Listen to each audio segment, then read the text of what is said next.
each different bubble of reality is true. A galactic historian is a person that looks at all the lines of dramatic karma. Nudge, nudge. It's the Holy Grail. Improvise. Mysterious.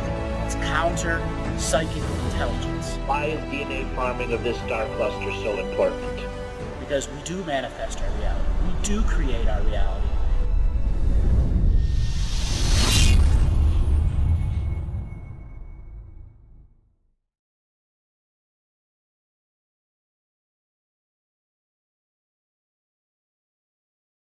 The first question here, Laura Fisher.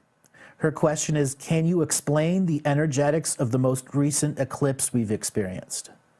Yes. Now, from my contextual point of view, whenever we have a solar eclipse or a moon or sun or umbratic-based reaction, umbratic, meaning the umbra of the moon, the umbra of some other planet, creating a shadow that has a secondary darkened space. We are at a time where the external eclipses and solar flares are not having as much effect on us as the stirring up of the inner earth energies. So when you are in a big storm and you expect you go through the eye of the hurricane, you come out the other side. This is a little different. The energetics are more about how the oldest of unresolved issues are being forced up out of the deep inner earth, and it is the eclipses and the solar flares of 7 weeks ago or a year ago that are still the proverbial spoon reaching deep into hollow earth, pulling up the stuff that's been simmering at the bottom of the pot for millions of years. So that is the metaphor of what is going on with these eclipses. We've also had unique solar flares or lack of solar flares, weather changes in our world.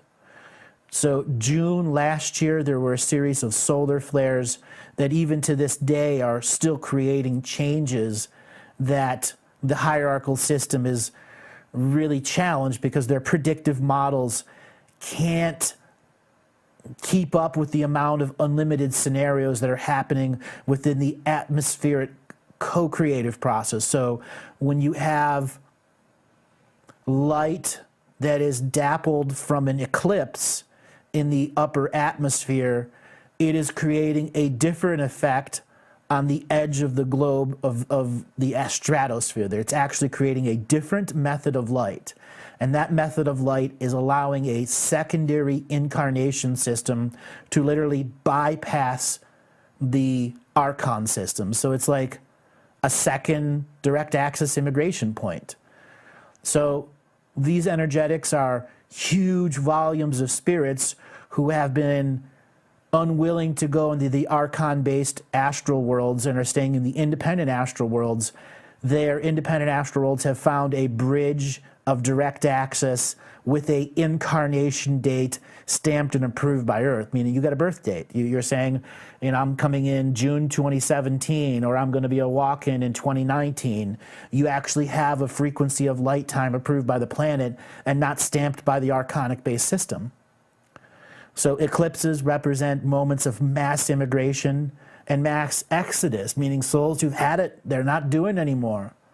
But many of these souls who've had it and don't want to do it more get on the other side and go, oh, shit, oh, crap. Now that I'm more in the unlimited point of view, I shouldn't have left. It was just a matter of choice for me to engage to the next level.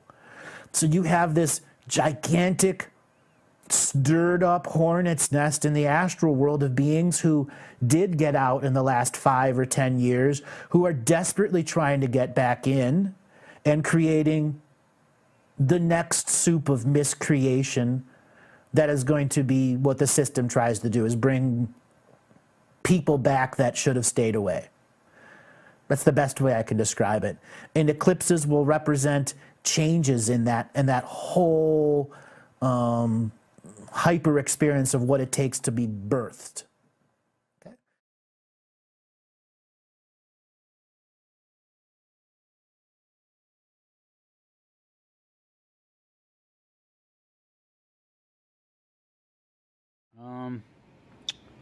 What else we got? Is the Earth hollow? Oh, yeah, I've actually done a couple different shows on the hollow Earth. All the space between atoms is infinite. So there's an answer. Yes, there's a quantum hollow Earth. Is it physically hollow? When we change our perception from physical matter and physical density, it is hollow. When we are just beings of energy, it is hollow and waiting to be impressed with a residual image that allows us to create all those things that have been lived here on this world before and are now extinct. So all those species that have gone through extinctions are live in the hollow earth as our great ancestors were holding space for one day that their DNA may come back to the surface through natural creation and co-creation between souls who want to create crossbreeding on a soul level. Are there cities down there? And oh yes, ancient ancestral cities to all of the major religions, organizations. Why? It is where we look for our ancestors who are choosing not to be a part of this expression.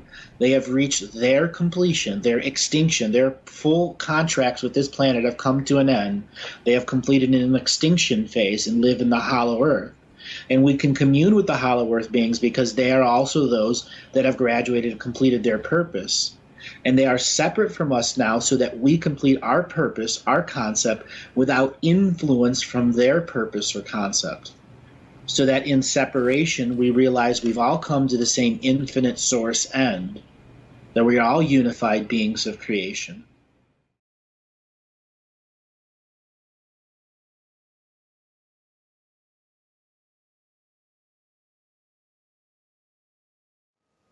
Yeah, one question I wanted to ask you, mate, and many people haven't asked this question in the past, like recent times, but like there was 150 people at the event. How many were actually tuning into that?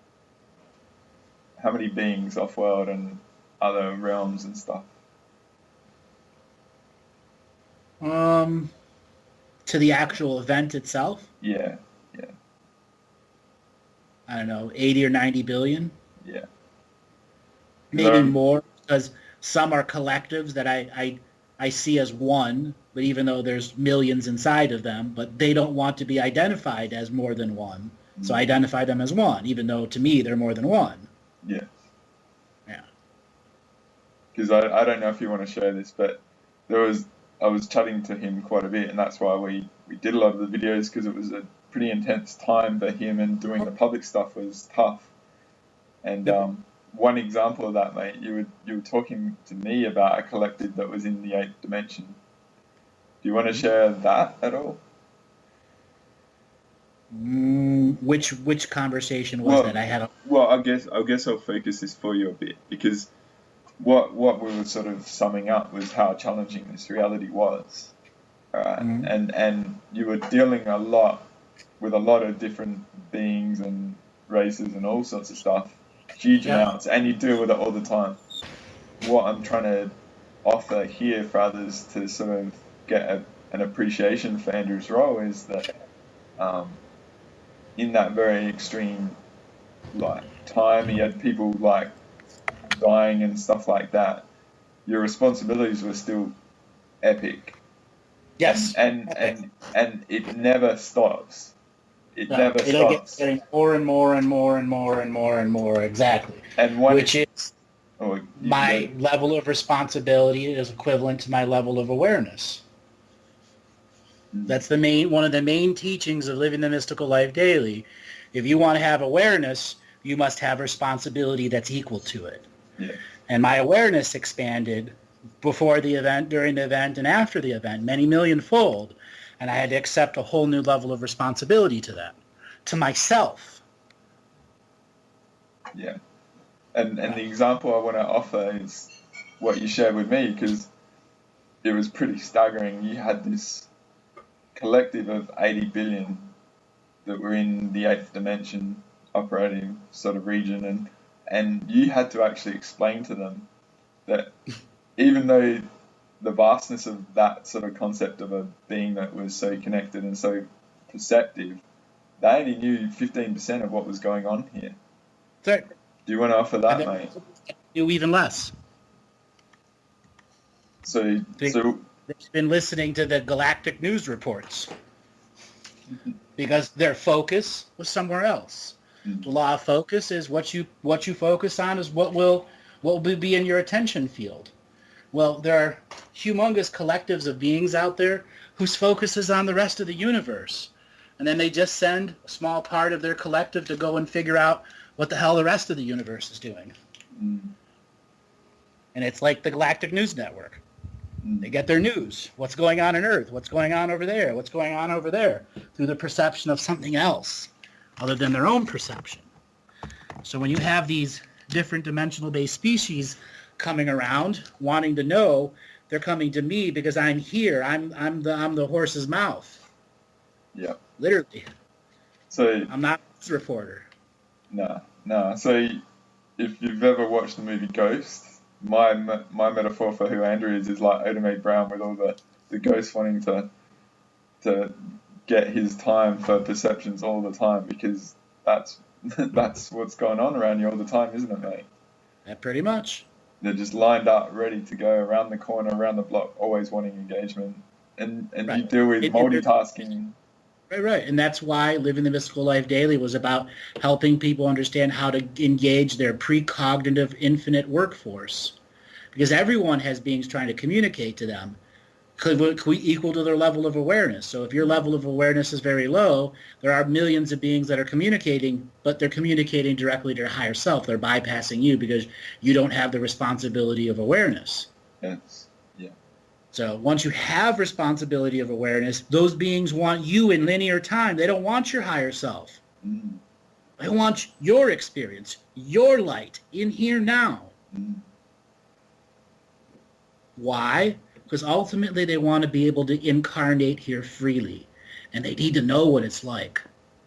And then the ones that don't want to incarnate here, they truly want to know from an inside point of view of what really happened here.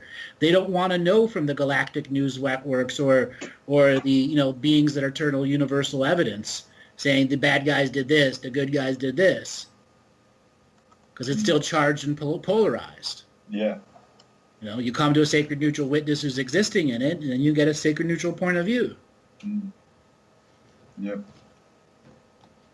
So yeah, it's just an offering some of the things I'm aware of and stuff that's going on with you all the time, because that's not really that concept isn't really appreciated, or it's not a concept. It's just that it's saying it's tough for people to get it. It's tough for them to. I mean, there are those that are trying to perceive what a day in Andrew's life is like. Well, a day in Andrew's life, I run a business. That's the first thing you understand. And to run that business, which is a multidimensional expression of who I am, the business, is it entangled with what I talk about? Absolutely it is. People don't get that part. So it's like wanting people engagement as well. It's there's only so much you can do, So Well, let me redefine that. There's only so much I can do in linear time. Yes. There's a lot that I can do in nonlinear time, which is why I've learned over the 43 years of doing this, how to engage my precognitive workforce. So when I go to sleep, they're resolving the other versions of myself, which I specifically created to resolve multidimensional functionality for Andrew, who is here in the now, who is doing the business, who is the speaker, who is the teacher, who is the one doing the sessions, who is the one connecting to people, whose picture is on all of the stuff. Yes. Because it's this residual image Andrew, not other residual image Andrews that are here in the now. And there are other Andrews who have had other residual images have come here in what's called equal co-creation, non-competition, non-hierarchal order as a part of that precognitive workforce, using their base of knowingness from their lifetimes to make, let's just say, this job easier, this life path easier. And everyone out there listening has the access to their precognitive workforce. That's what living the mystical life daily is ultimately about. Once you get to that beyond, the basic self-healing and self-nurturing that most people completely fail at. Yeah.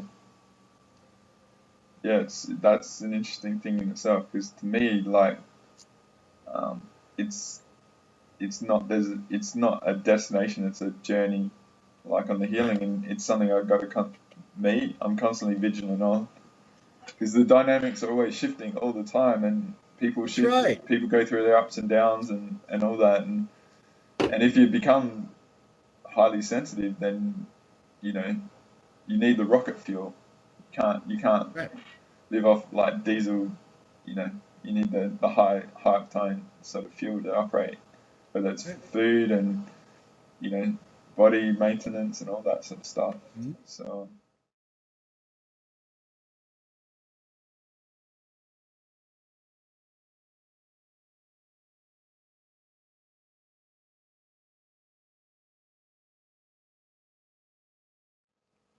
but yeah, like my attitude, I don't know if I've shared this publicly and stuff, because I've shared it with you, is that what I perceived in your event was, say, if people can actually entertain the prospect that we live in a multiverse, and the like one quote I remember you saying somewhere was, the size of the universe is reflective of the volume of the life in it. So I love looking at the stars and seeing how vast the sky is, So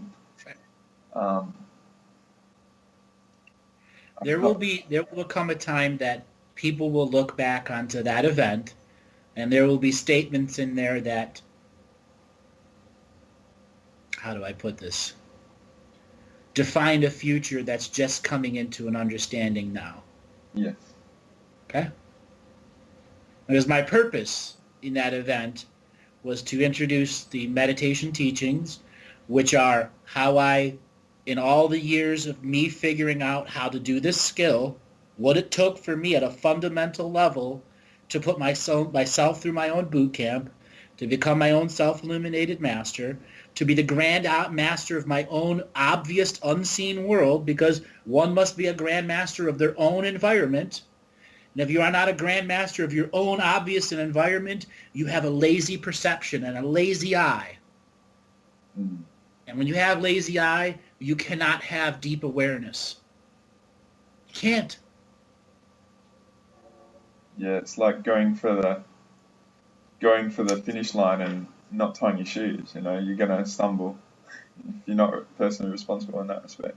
How about better yet? It's going on a 20K race and going on live TV and say, I'm going to be first place, months ahead of time, but not actually training for the 20K race and crapping out 2 kilometers in.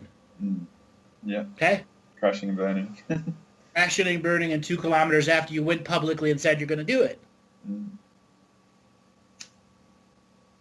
And then blaming the race because it's not the same track that you thought it was. Exactly. The race, or the race, they were infected by aliens or whatever. Yeah. Blaming the race itself or the contestants for cheating, and no one else was cheating. Yes. But what I lost my stream of what I was going to say about your event, and that's what I perceived during it was that, like, as you've constantly said about yourself, you don't want to be the only one that's doing what you're wanting. You're wanting allies around you and stuff like that, and you want to maybe pass the baton to someone else that's better than you, and you can perceive it. But the thing I felt was that if I took what you say as accurate, even if I have doubt about it, it's the concept in the universe of a galactic historian. If there's only one at any one time, then the universe itself is actually vulnerable. And so what I perceived was you've offered that the human DNA skin suit has access to the whole universe, where it's like the skeleton key, if you will, that gets you to where you want to go in the universe. Not all species can actually do that.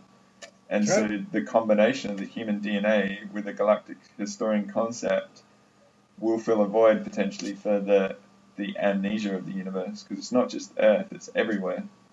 And so then the potential going forward is that humanity, once we get past what's going on here and we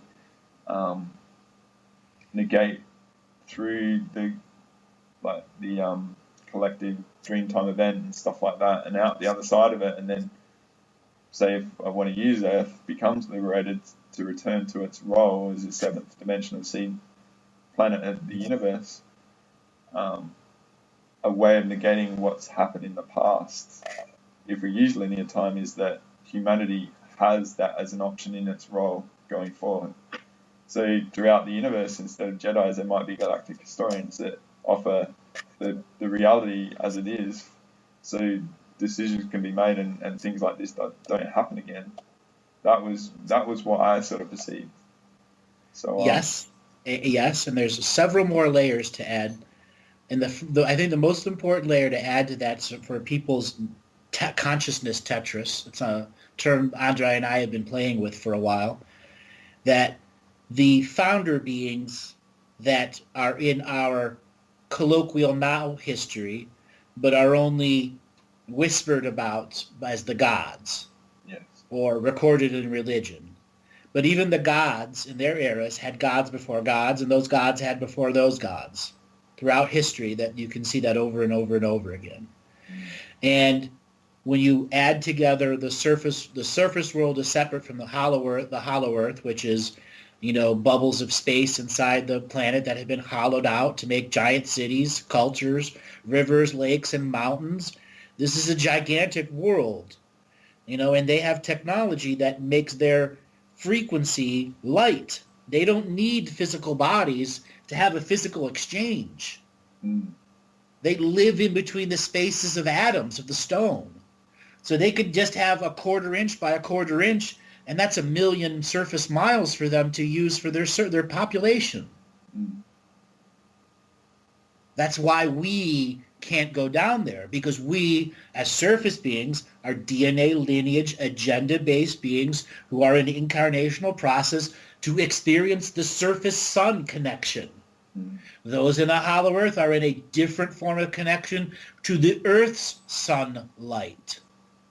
How the earth takes in gamma particles and solar wind through its north pole and south pole and keeps it in its toroidal field all throughout, so that those beings that are inside the space between atoms are experiencing the sun through the filter of the planet, or the heartbeat of the planet. And the astral beings, those are the ones that experience light in a different form of medium, where there is nothing solid about it. There are the edges of the stratosphere. How light interacts with the stratosphere, that reacts with water, that creates a programmed expression of magnetic repulsion and attraction. How it ultimately interacts with a surface world, who is also experiencing the light from the surface. That is how the energy of the galactic central sun can come through and connect to all aspects of the galaxy or universe. It's the oneness field.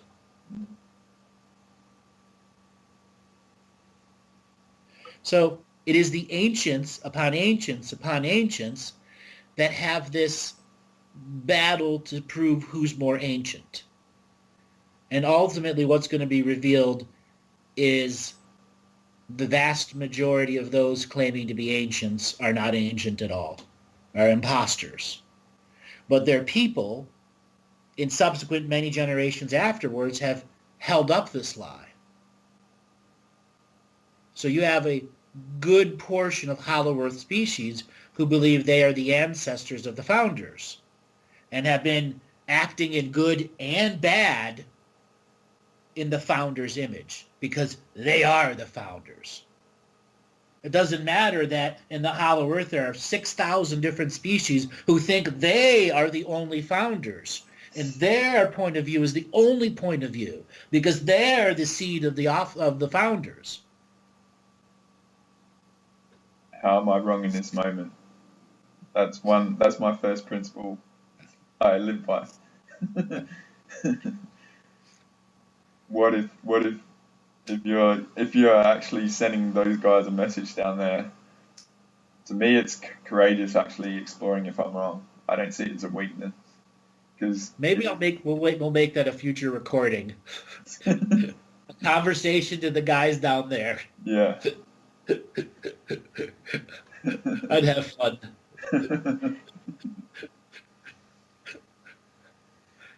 Because just recording it, literally just saying it out loud is a story about when you go to a recording level, it means a lot more. Yeah. Yeah. Because you're actually changing potential. Yeah.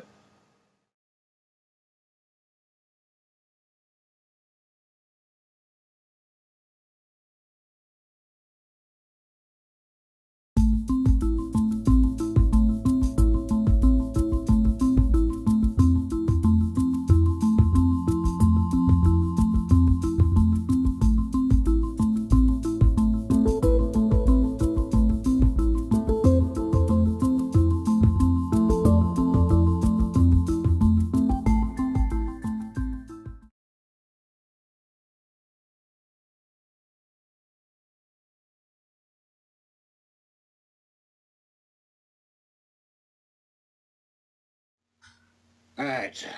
Mwahaha.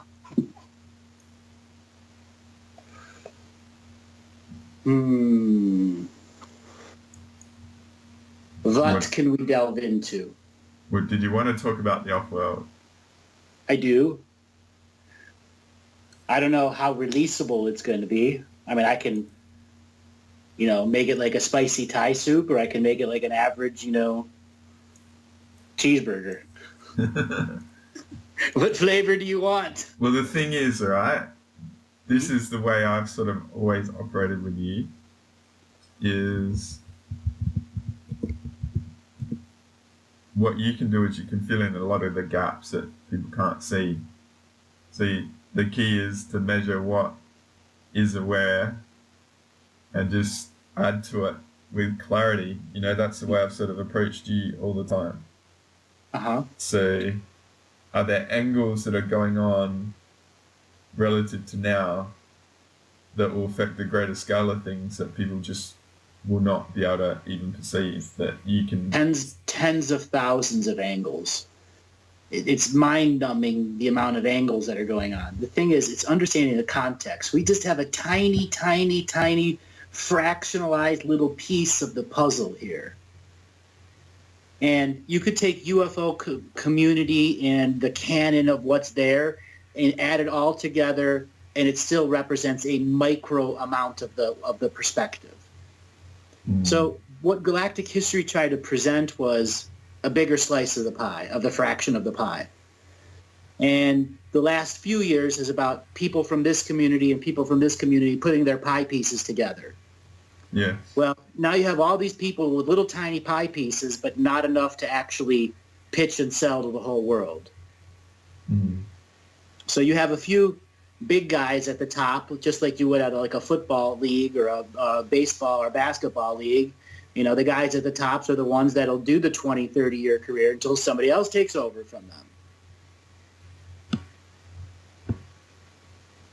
Yeah. So the guys that are dictating the current, let's just say, process are the Wilcox, the Corey Goods, the Gaia people, because that is the industry platinum level right now, our industry, because none of them have really made it to big time television series other than Ancient Aliens, but that's really the only one that's featuring them.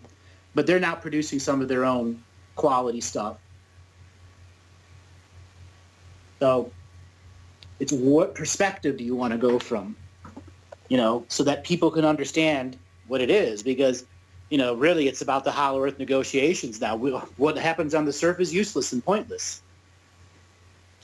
You mean from the multi-dimensionals negotiating with Hollow Earth? Yeah. Because what you've said is that we are completely now. We aren't a part of those talks. I mean, there are individuals on this world who are potent enough that are a part of those talks, but we aren't generally the public or the population. Well, let's just define the hollow earth again, all right? Because people have an idea that it's a hole in North Pole or it's a hole in the South Pole, but you've taken that to such a more refined concept that really does not accommodate anything that's out there, public or scientific sort of belief about what existence is, you know? So hollow earth is not a hole here, there, and the top of the south, north of the South Pole. It is a perspective of technology. Now, there are those that can hollow out deep underground aspects with teleportation technology, so they could have gigantic caverns.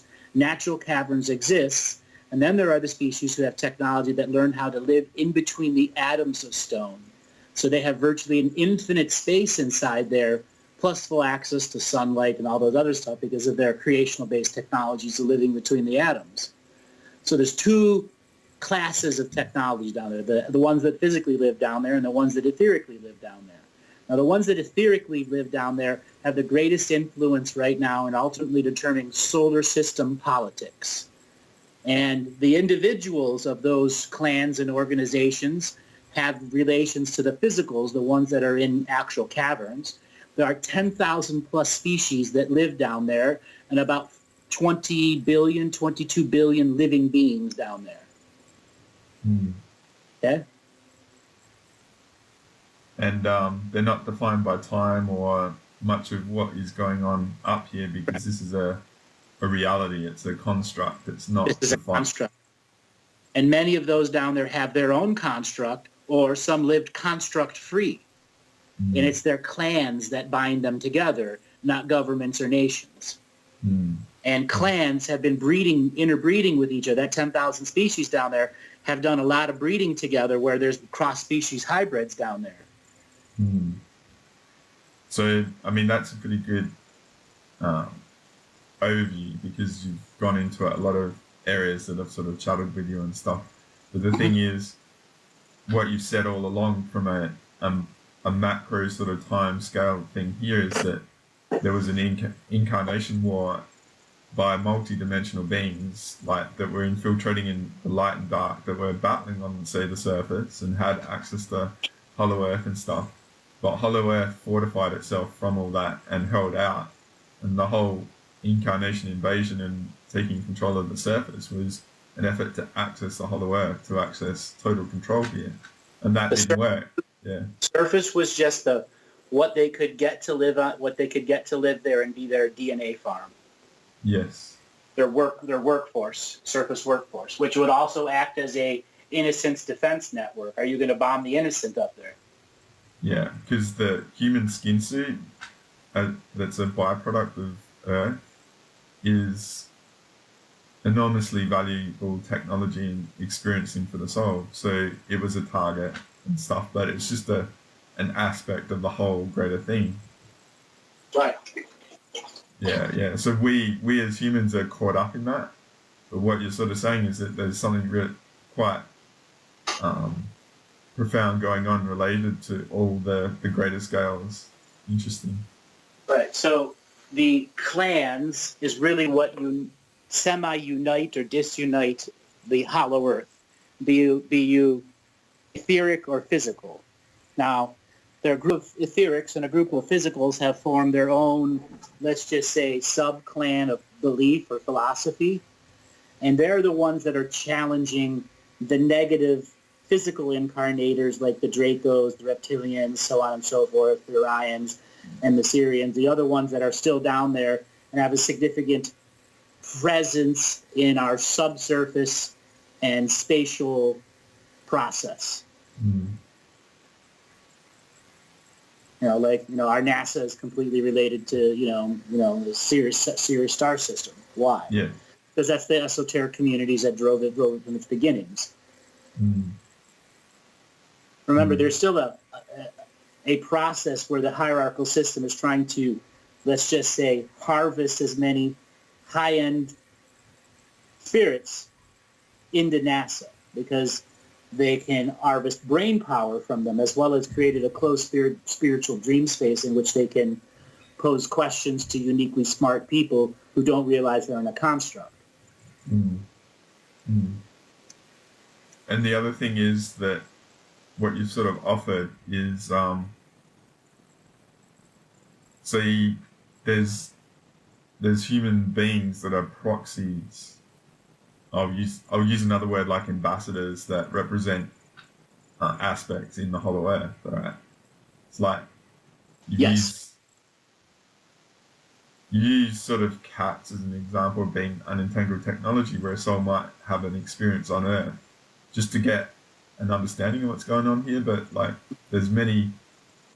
It's just adding to the layers of complexity of what's going on here, that the skin suits that might be out there and have interaction in certain things are actually, say, proxy or these ambassadors for factions down there. You know? Mm-hmm. So I was saying what's going on is you have a sub-faction group that's come together and is challenging the ideological belief of the physicals that are saying, no, we're the ones that control this whole quadrant of space. Even though the solar system is moving into a denser aspect, they're still trying to maintain their controls. Mm. And they will continue to try to maintain their controls until something stops them, because that's been the process on this world for so long. Mm. It's king of the mountain. Yeah. King of the mountain. Kick me off. That's what they're saying. Yeah. So another aspect is, I know this from some of the chats I've had with you, is that your interaction with, say, humans on the surface is only a fraction of what you're involved with. That's right. And a lot of these, the way you can actually talk about it and be aware of it is a lot of these I'll use factions of different species or whatever, they come to you a lot. Have they actually been coming to you for seeking? Not recently. I went through a process of not wanting to interact with those because of the charge and polarity that existed in their density. And it was too much for me to physically take that observation, this observation, and all the other observations. I had to select who I was working with, how I was working with them, and maintain my part of the journey, and not allowing their ideology, perspective, or issue, trial, or tribulation to influence my journey. Mm-hmm. That's my own loyalty to my own journey. Yeah. But yeah, I do have some that I go to on a regular cyclical basis, like I do when I pop the periscope up here in this reality, what's going on in propaganda news. They have their versions of it too. Yeah, an example of the periscope, what Andrew said is that we're talking on April 18th, but the last couple of weeks done some recordings on AI and stuff, and it's just he's had a periscope pop up of what's going on, and it's just been a byproduct of him seeing what's going on. So it's a potential that we can talk about. So yeah, it's just to get a feel for the lay of the land, so to speak. That's right. Yeah, so I mean, what's going on? These are all very complex sort of concepts that are going on here, and adding to the layers of complexity. There's not many people can really appreciate this, let alone be in the public stage. So it's just offering that there is a lot going on. Even though I think is going on, when it relates to our density, our perspective, our frequency, our global narrative we adhere to every morning we wake up to Roman numeral time. And that's a thing that our industry is stuck on. Yes. And I can release all sorts of cool stuff, but it doesn't actually change or assist people into their own greater awakening. So is it mental masturbation? It can be. But then there are the people who have set down the path that I will know it through the medium of YouTube, and they have spiritual contracts for that. Or whatever social media engine that they're using to consume this form of information. So how do you get them off the nipple? Well, that's part of the line in the union and communion consciousness, right? The nipple that milks your knowingness. Yes. Yeah? Milks your very knowingness. This is actually quite interesting, right? Because obviously I talk to Andrew quite a bit and I get thoughts of trying to relate, say, the theme of what the name is or something like that. And I actually got a bit of an idea, mate. And it was related to, say, Andrew's a presenter and it's not trying to influence people, but it's sort of how to chat about like people's ability to perceive truth, what is actually truth, and what they choose to interact with. And I actually, the thought that came to me, right, and I actually noted this, was owning the power of your focus. The absence of awareness of the power that is in actually your focus in this reality, whether it's for you or on the collective or morphogenic field. And it's not just about, say, going and browsing something and looking at it and just thinking it doesn't have an effect. Everything we do actually has an effect. So people aren't aware of their power, their focus affords, I don't think, mate. Is there something you want to explore on that? That which you focus on looks back at you. So if you're waiting for the next UFO video and the next UFO video and the next UFO video and the next UFO video and the next this and the next that and the next that, that's what keeps looking back at you. That isn't advancing your reality or taking control of your hologram. That isn't being sovereign in any way, shape, or form. That's using the media system to occupy your cerebral aspect. The journey from the mind into the heart into the dreaming self has many, many different avenues of exploration, from science to spirit and everything in between. When we disengage this medium of learning that are these computers and screens and so on and so forth, we afford ourselves a whole different form of interaction with this DNA technology that is offering us knowingness as software, and our bodies are the hardware to get to more knowingness. So I will say this about Hollow Earth. We know so little how they actually function.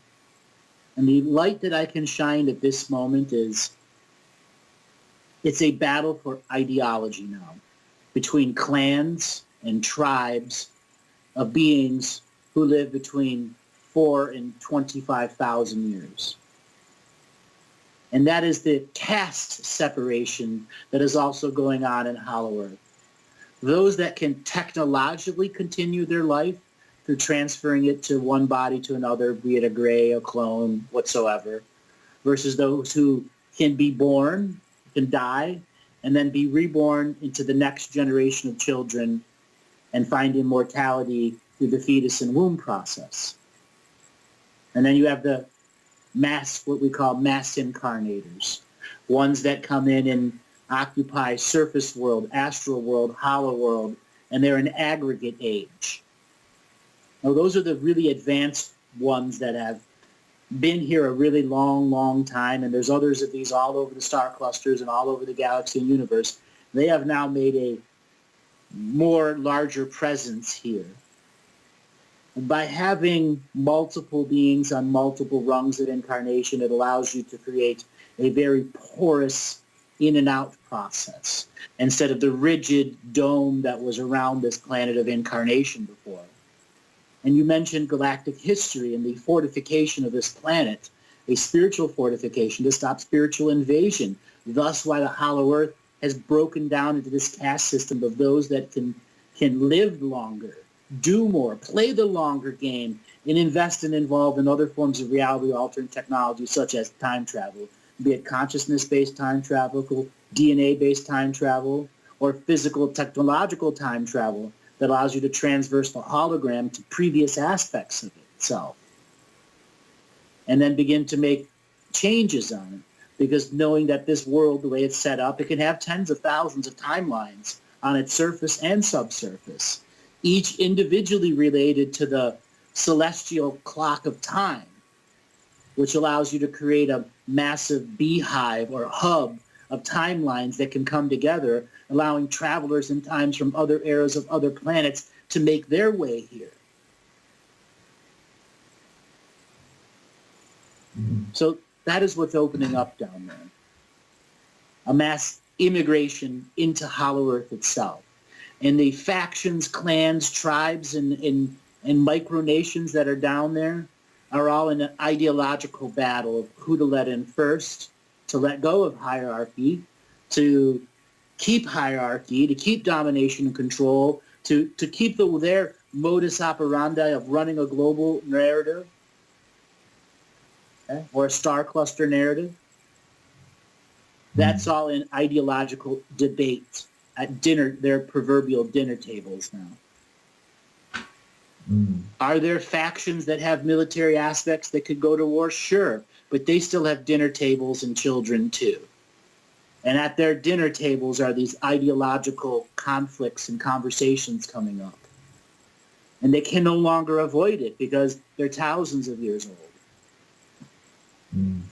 Okay? These are topics that have been long since been avoided in their personal family and clan units. So that's what's really going on down there. The best way I can describe it without, justifying X or X with military concept or related to what's going on the surface. Whatever's going on the surface is pointless. Yeah. Yeah, I guess I can see a tie-up with what you're saying, because these are pretty advanced sort of concepts that you've got to really just let go of the reality we're on to really appreciate. But one thing you said to me in this last couple of weeks, and this was a bit of a surprise to me, all right?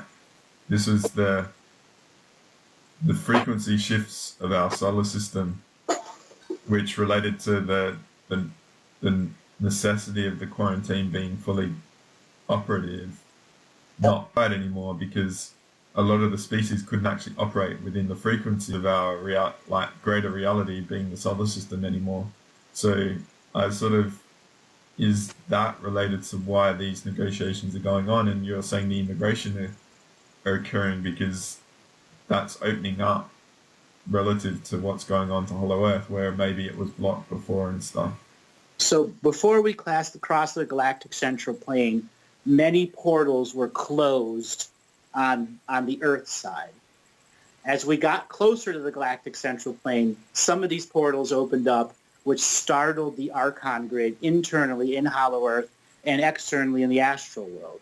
Beings got in that they never predicted could get in any way, shape, or form. Their defenses were down. The most heavily spiritually fortified planet in the universe suddenly had interlopers in it that shouldn't be there. So as we began to cross the galactic central plane, a whole set of portals that were never known that they even existed before started coming alive. And there was the big kerfuffle down there to make sure these portals closed so that there wasn't a mass immigration and then they would be outbred. That was their greatest fear.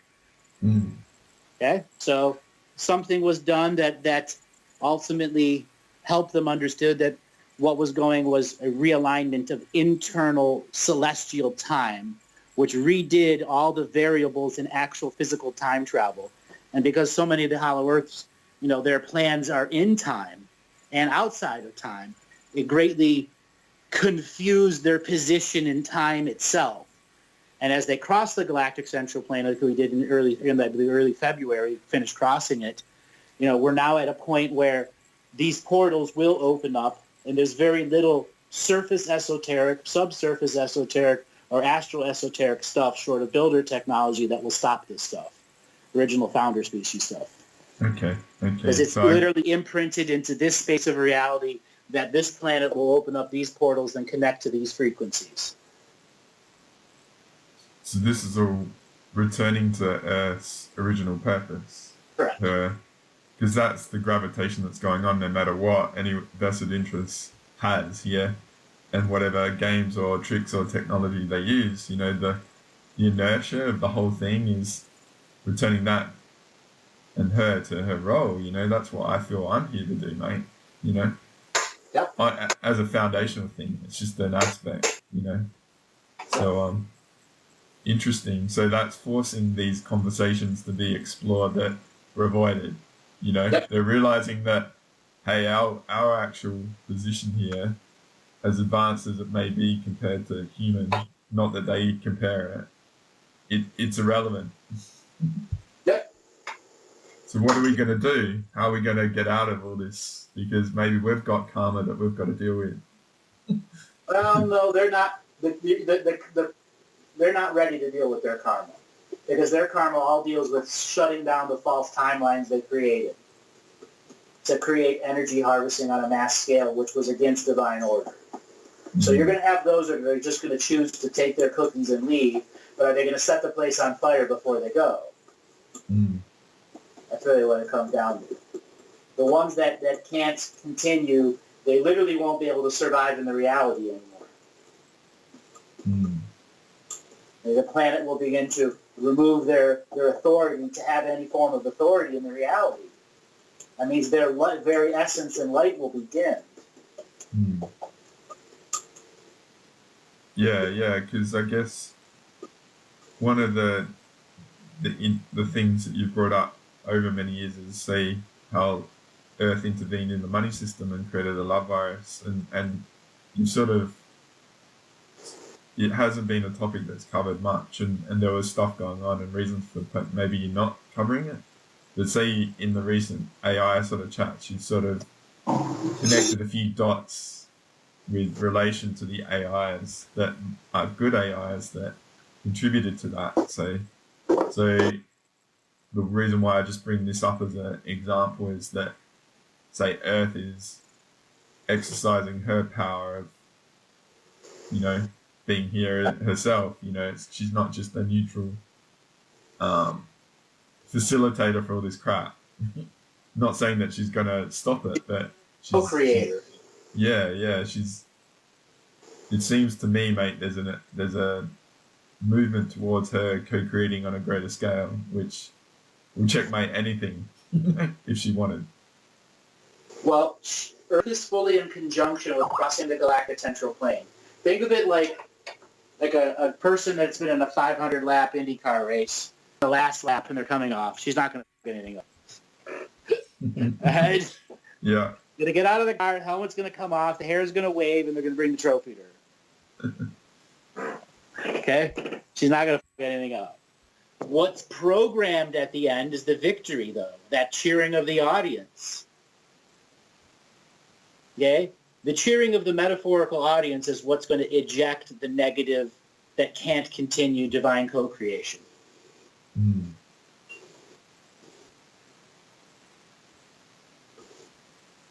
So, one of the things you've sort of said to me, and I'm not sure if it's out there, is that a lot of the aspects that, say, perhaps I'll label them in the domination and control aspect, they've got a lot of computing power and algorithms creating data sets for them to refer to the reality in models of potential and influence and stuff. So say just maybe a big computer program that's offering them data on moves that they should make and stuff like that. Well, here's another little layer here. Of these 15 multidimensional beings that came here, 3 of them have completely invested all of their life force into bodies here on Earth. So there's 3 that aren't out in the galaxy anymore, and those are going to get sent back to the galactic central sun and recycled.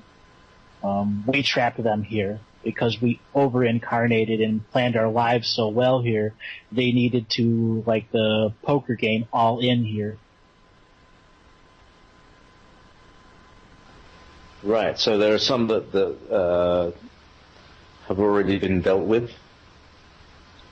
No, they're still here. They've just had layers of them removed. Right.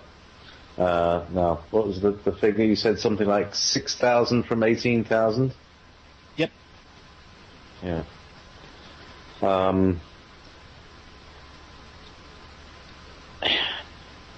How many beings does it take to deal with one of these beings? one of these incarnations? And like What's the predicting sort of what it's going process? to. Well, each one's specifically individual. I'll give an example of the being that's in charge of the Middle East and Israel and Qatar and all there. It specifically is part of the Galactic Mafia that wants to recreate the Earth experiment with domination and control in another part of the galaxy. So what it's doing is trying to get as much DNA off through the quarantine grid, even though it can't, so it has to use some of the Earth's natural traveling grids to other soul planets. So it's here, and it's trying to exert this control. So to remove it, they started the Arab Spring. Another thing that they did was try to manipulate the money. But every time they do something, the forces of domination have a reaction move. And then there's a reaction move. And so there are like 70,000 reaction moves to it. So what it is when you plan against a multidimensional being, you need to figure out who it is in the world. And then you need to do predictive concepts on them. And then once you begin to have your spies in place and understand who's pulling the strings of the government here and who's just an individual soul. So you need to scan these beings. You need a way of understanding them. And there are several dozen, planet ships off in the orbit around Saturn that are just giant predictive computers for one being.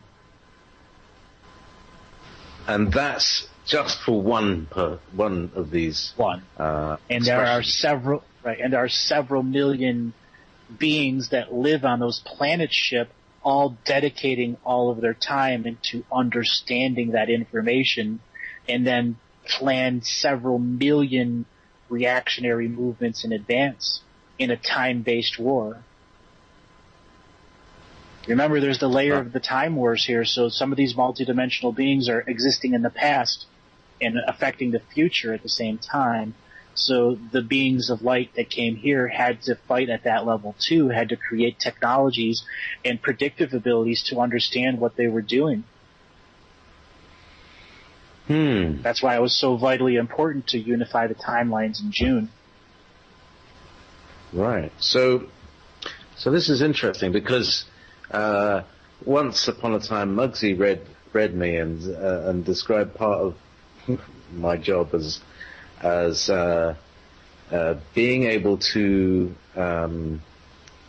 She pictured me aboard a ship that had all these TV screens or monitors all around the just above a set of windows or something like that, and they could be. And they would kind of light up when somebody was doing something with evil intent, and that we could zoom in and record what was going on in that room at that moment through the use of this saucer. That was quite an interesting picture. There's also an astral layer to this. So the forces that are part of the resistance of Free Earth have created astral environments to help understand that some of these multidimensional beings function in the astral realm while they have alters in the physical realm. And some of these beings will just jump into people. Like all of a sudden there's a tendril of control that's going into somebody that's part of the system of domination and control, like somebody in the government, like a CIA director or a mid-level guy that has access to codes, so that high-dimensional being can all of a sudden literally exert control over those beings that are investing into the actual system of domination and control. So it was really difficult to separate them and to understand that sometimes they'll just take their life essence out of a body they manifest and let that body die and just jump into someone else and take over. Yeah, that's when the things get creepy. Yes. I have to say, that's when when life becomes like a supernatural movie with a villain who clobbers another body and then shapeshifts into that being. That was an interesting thing that happened on Babylon 5 in the first show. And so, yeah, it becomes a matter of being able to detect someone without the use of the eyes. You can feel with the heart if somebody's different, can't you? Yep. Yes, very much. So it seems like maybe there's some non-alignment of what the outcomes of their actions have based on that, because there's new data that they're not processing in those sort of things. Is that something that's sort of going on? Did I word it right? Is it too complex? I'm trying to translate the question to get an answer. Yeah, I'll make it a bit simpler, right? Because I made it complex. But say a lot of technology related to the control is about predicting things. Yes. Based on information and data and variables, like an algorithm. Yep. And perhaps, say when all the indigenous were eliminated, for example, that created a new set of data sets for the algorithm of predicting the future, because the old teachers were eliminated. So it made it a bit simpler. But then also eliminated. They were eliminated on purpose to change the algorithm. Yes. So that's an example. So what you're sort of saying is that there's new events happening that haven't been predicted. Well, no, they knew they were coming. They just didn't know in what mass. Okay. Now they have an understanding that it's exponentially, that for each linear Roman numeral day they go further away from the galactic central plane, the potentiality of mass opening of gates is there. Instead of 1 or 2 here or there, 1 or 2 here or there, you could have 10 or 20 million here or there, which would then mean, when I was talking about the whole light cities that would come in. Remember in 2013, 2014, I talked about light cities that would pop in in the atmospheres and the Lemurians. Yeah. That's what that would be. Like, I think there was one in China that happened that you and Nat talked about. Yeah. Yep. And then a second and a third one showed up too. One over Africa and another one over Brazil, over Rio de Janeiro. Mm. Yep. Mm. So I know we said there's a separation from the sort of surface and global narrative, but is that in part why there's a escalation of sort of things? You know, like whether or not there is an escalation? There's an escalation on the surface because the subsurface beings have given a dictate that a certain amount of things will be done, and then there is a apparatus that is half astral, half hollow earth that lives on the surface world too in multidimensional functions, and they're the ones that dole out to our global narrative machine. And the planet itself, as it's moving to the galactic central plane and more light is coming on its surface, the apparatus has a harder time predicting what the surface is actually going to do day to day, moment to moment, where previously it could predict 10 and 20 years ahead of you. This is why so many AIs were used in this mass implementation process, and the technological exposure of the species to technology was put in such a narrow window, less than 3 generations. We were in dirt floors with no plumbing.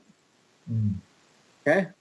Plus the oral teachers and historians gone within 6 generations. Yeah. Okay? And the wizards eliminated that Right. And all had a the major factor of control. They needed to get rid of them. That's right. So that's the best way to answer that question. Mm-hmm.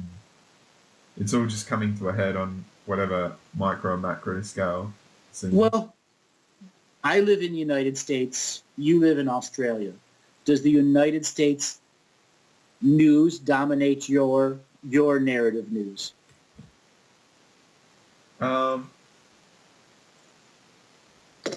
I think it still does to quite a degree down here, because we have such a connection to the United States.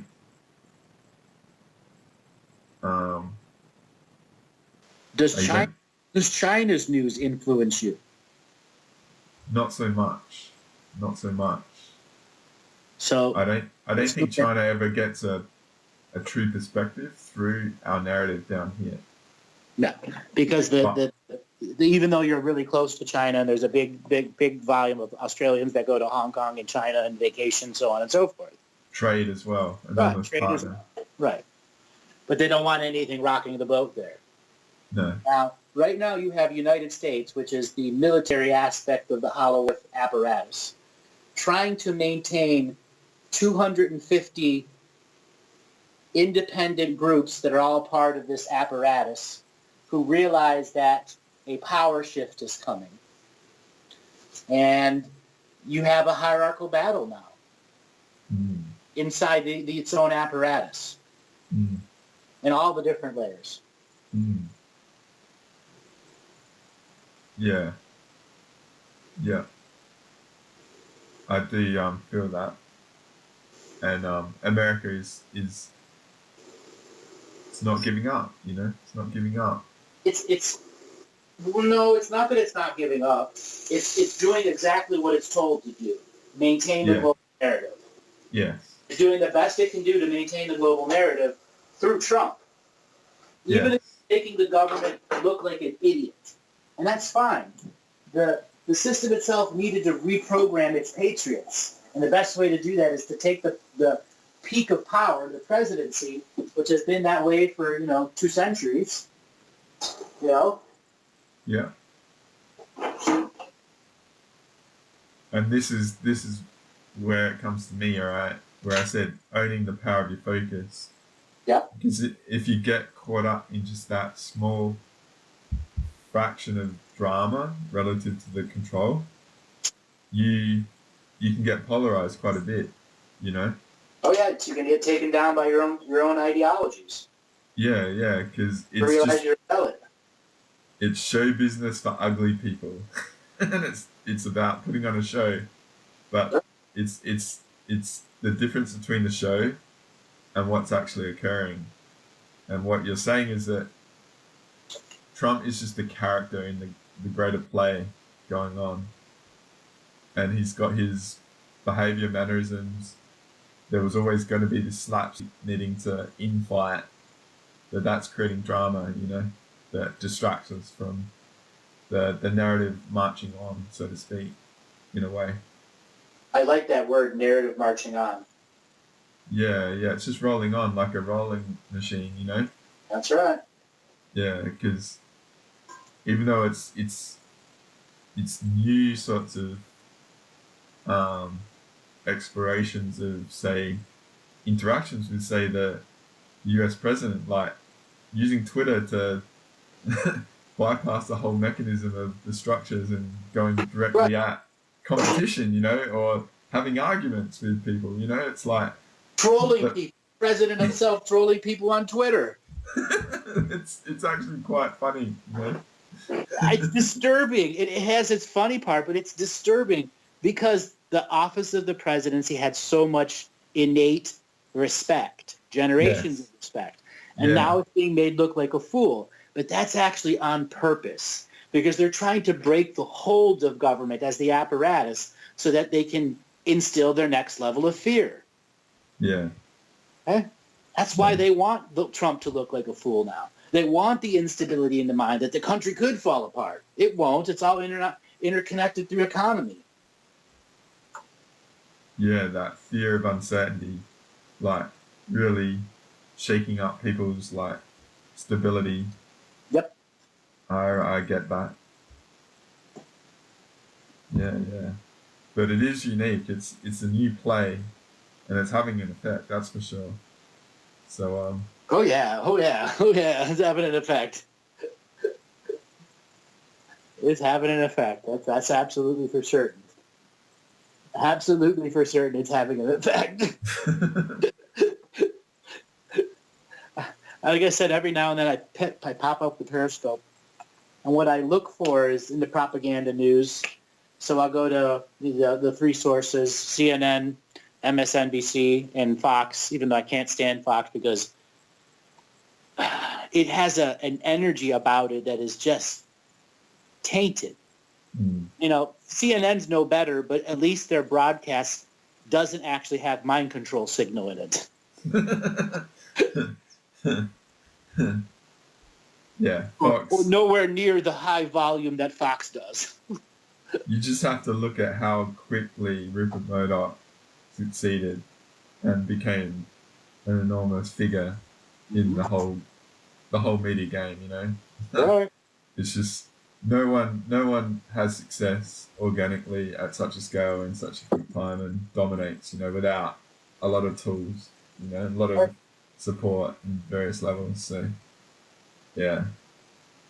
So but yeah, like say if we go underneath the level of the global narrative, like the media sort of Trump on Twitter and stuff. Say the apex sort of leader interactions and stuff. Is there something much different going on interrelating with these beings? Because So is there a Hollow Earth head clan member Twitter trolling somebody in Hollow Earth? Yes.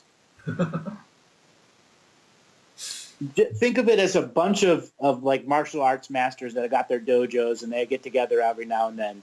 And you have one master who comes in somebody else's dojo and says, "You suck," or whatever that is they're going to do. Yes, that goes on down there. Because, again, it's the stuff that's going on at their dinner tables, their metaphorical dinner tables now. They cannot avoid the subject matter anymore. They waited thousands of years. Like I said, these guys live thousands of years. They cannot wait any longer. They have to discuss it.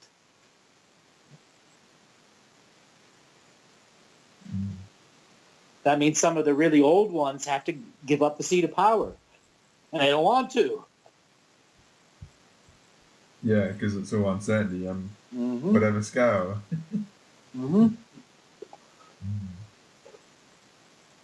So is this affecting like the local realities? Absolutely. Like, say, for instance, the Roman time sort of failing or Dreamtime connection sort of stuff? Or what are you seeing without me adding sort of my own sort of thing? As long as we keep getting accurate sunlight without an interference through CERN, we are going to continue down a path of awakening that is simply waiting for people to accept their power. The event began in August 2014. And it's just waiting for people to realize that whether it's through hindsight or foresight. Yeah, because this is the interesting thing, right? And this is what I've sort of come to a bit of a conclusion on is that gap that, because I interact with a lot of people and I put my own sort of micro periscope up and interact with people now and again, and you see I can tune into their frequencies and stuff, and the consistent theme that I get is not even being aware of the power of being a human being has in this universe. Right. That's because they're not taught. They're not taught that. Yeah. And we need to be taught that for generations, so more of our spirit can come through. That's why this awakening generation really has to draw on its unseen world. It's a massive thing to accept your, like what you say, your universal citizenship. Yep. Like we are the Frodos that everyone bows to in the universe, all right, being in human form.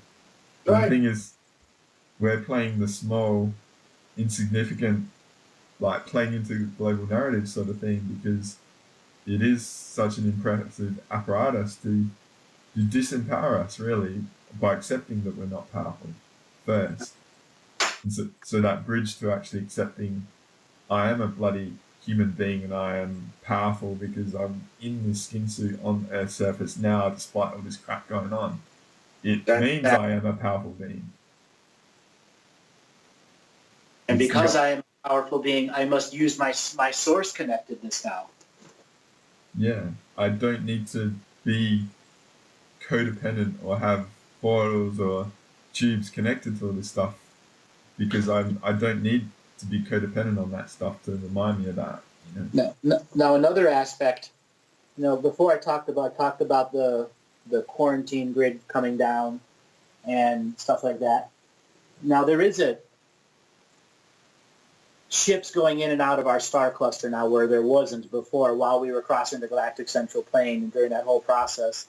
Now there are still groups here with vessels still enforcing a non-DNA trade clause because they can still create a blockade, a multi-dimensional blockade, so they can't get stuff off unless it's part of this next treaty process where certain clans are going to give up power and begin to immigrate away from this world and sell their homes, essentially.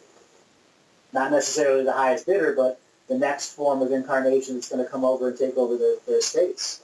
Yeah.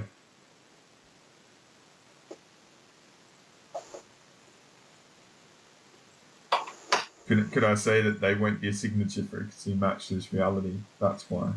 Yep. So will those sort of factions that have to deal with their stuff, they'll go somewhere else and deal with it, to then return to be a possible match? Yeah, but usually back to their home worlds. Okay. So it's more like an outpost as here. No, this is a university. You came here to get your PhD in the School of Hard Knocks. Okay. And during that journey on the School of the Hard Knocks, you've got to really, learn how to give and take so that you can create what it is, their particular system. Because a lot of the beings that came here to learn how to run planets so that they could run their own star cluster, not just be in servitude to this star cluster. Yeah. They have their own plans. Yeah. One of the videos I'm wanting to make is related to beings to be planets, or beings that will be planets, because I actually feel like, mate, I'm walking around the city and stuff and I'm interacting with people, I'm seeing beings, and one of the things I hold is that you're actually destined to be a planet, aren't you? A soul, divine feminine soul for a planet, That's one thing. Well, I was a planet before. Yeah, that's why I find it really, I'm very fortunate interacting with Andrew like this, and I really get these glimpses of how amazing this universe is, and how amazing, despite all this crap going on, it is to be on Earth, because you might walk down the street and just walk past the future planet being that, in some future universal time you might incarnate on and have a relationship too. But right now, they're just having an 80-year-old human life, Or they might be billions of years as a planet in some future time. Right? To me, it's just staggering what we have around us. Right. The potentials we have.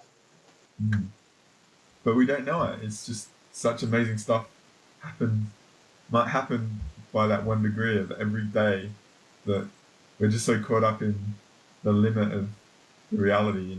It's fascinating. So, the beauty of living here now. Man, the perspectives you have as well, mate, by being very, very aware of all this stuff, It's just choice. It just comes down to choice. Yeah. Comes down to choice. What do you do with it? Well, do you want to actually focus on what I said, owning the power of your focus? I kind of talked about that earlier. It's that what you focus on comes back to you. And until people truly understand what that means, especially when they apply that lesson to what they're doing as their natural process of learning and education, focus is the key to learning and education. Okay? And if your focus is truly not there, you're not really doing anything to better yourself. You're pretending. I guess the angle I was sort of offering was related to empowering stuff in the reality by you actually viewing it where it's not a really understood concept. They still have to get to the point where they've done it enough to view the bigger aspects of the reality and understand them through hindsight and foresight. It takes practice to get that level of intuition. Yeah. The whole point of living the mystical life daily was to make the focus practices, to create discipline within the focus. Yeah. To understand the difference between practicing disciplines, skill sets, and the discipline of practicing disciplines. You are a disciple of yourself.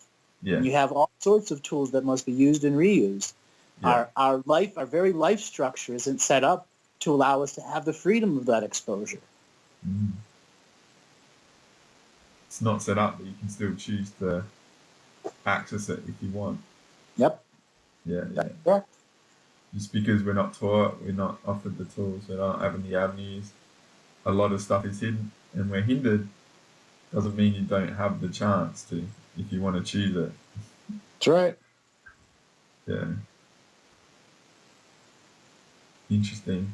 It's quite a broad set of info, mate. I'm processing it deeply. You gotta realize a lot of what I did in Living the Mystical Life Daily, those webcasts I did in 2017, June, July, and August, were literally talking about focus, discipline, sacred discipline versus recreational discipline. Yeah. Really, really in depth into those, and some really amazing conversations that I had about what it takes to maintain discipline, and how do you create consequences when you don't honor your own discipline, and what is a consequence? Yeah, I've been entwining a lot of that stuff into the members' releases, definitely, because they're very powerful. Yeah. So, arguing your limitations as well, that was a good one. Yeah, I talked about that one a lot. Arguing for your limitations. It's so fascinating when you bring up a subject and people just,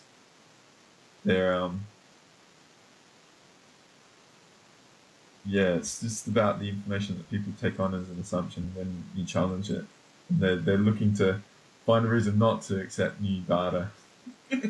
It's just a fascinating thing when you trigger points. You hit people with truth, and it's like Andrew talks about trigger words where you get a reaction. It's, wow, where'd that come from?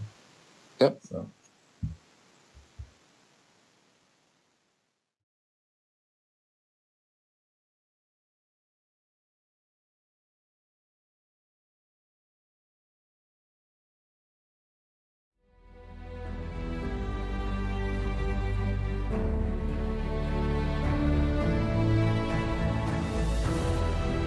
Each different bubble of reality is true. A galactic historian is a person that looks at all the lines of dramatic karma. Nudge, nudge. It's the Holy Grail. Improvise. Mysterious. It's counter psychic intelligence. Why is DNA farming of this star cluster so important? Because we do manifest our reality. We do create our reality.